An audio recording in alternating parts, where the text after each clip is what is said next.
नमस्कार। आज हम लोग एक बेडशीट पर मिथिला पेंटिंग बनाना सीखेंगे। वीडियो को हमने 2 भागों में बांटा है, बेडशीट पार्ट 1 और पार्ट 2।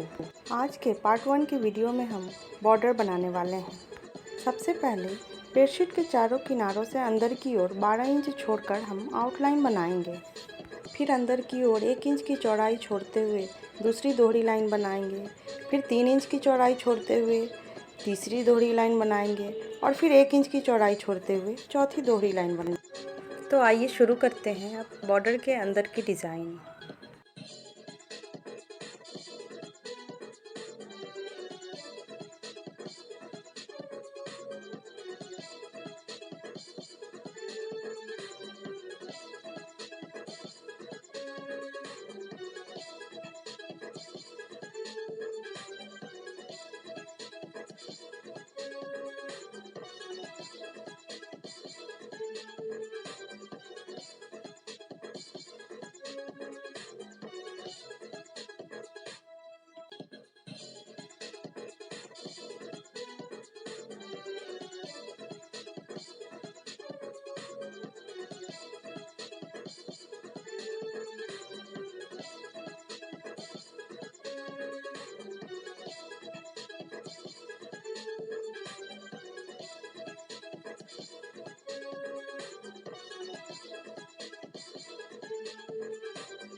हमारा वीडियो बेडशीट पार्ट 1 देखने के लिए बहुत बहुत धन्यवाद। बहुत जल्द बेडशीट पार्ट 2 लेकर उपस्थित होंगे। धन्यवाद।